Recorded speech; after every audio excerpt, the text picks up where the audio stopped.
going to build a king-size metal bed frame with double-size pull-out bed. Actually guys, it's not pure metal but it's a combination of wood. So yun lang. Sana tapusin nyo itong video na ito. Let's start! So eto guys, magka-cut na ako ng tubular gamit ang cut-off saw. Mostly, 1x2, 1x3, and 2x2 tubular lang ang gagamitin ko sa project na to.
And eto, bubuuin na natin ang footboard and headboard. Flux cord welding machine nga pala ang gamit ko dito.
naman ay binubutasan ko ng 8mm ang flat bar.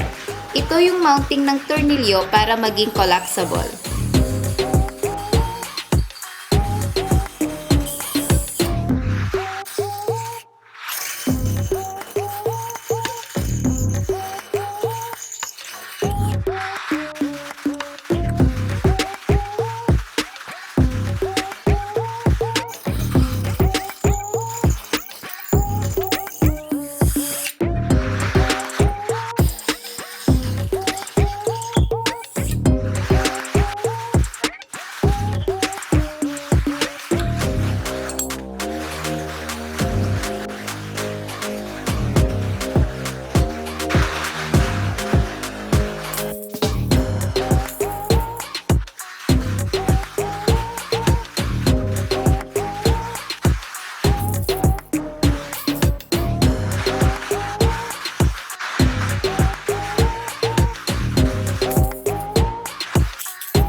Gagamit tayo ng threaded rivet insert nuts.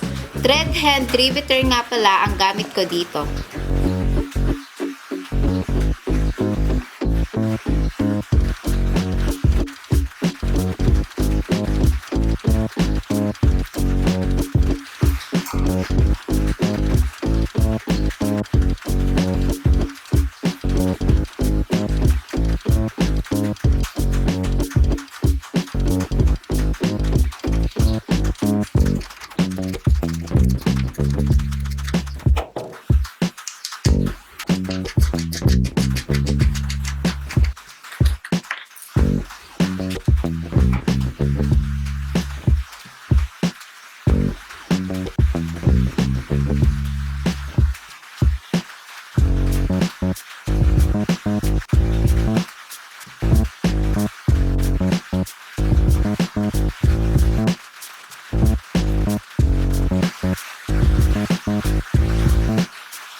But ilalagay ko na ngayon itong roller wheel.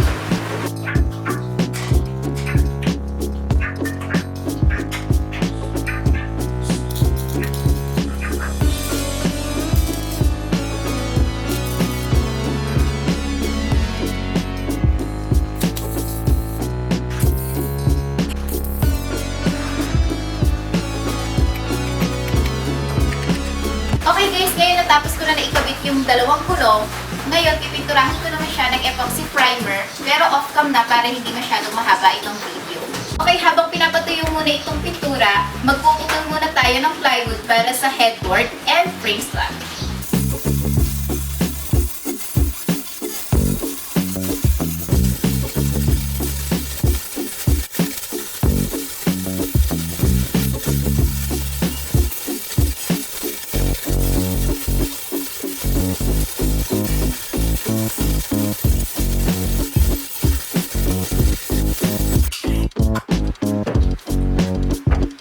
So, eto na guys, napinturahan na ng white at na-assemble ko na rin sa kwarto.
Hope you like this video and don't forget to subscribe. Bye!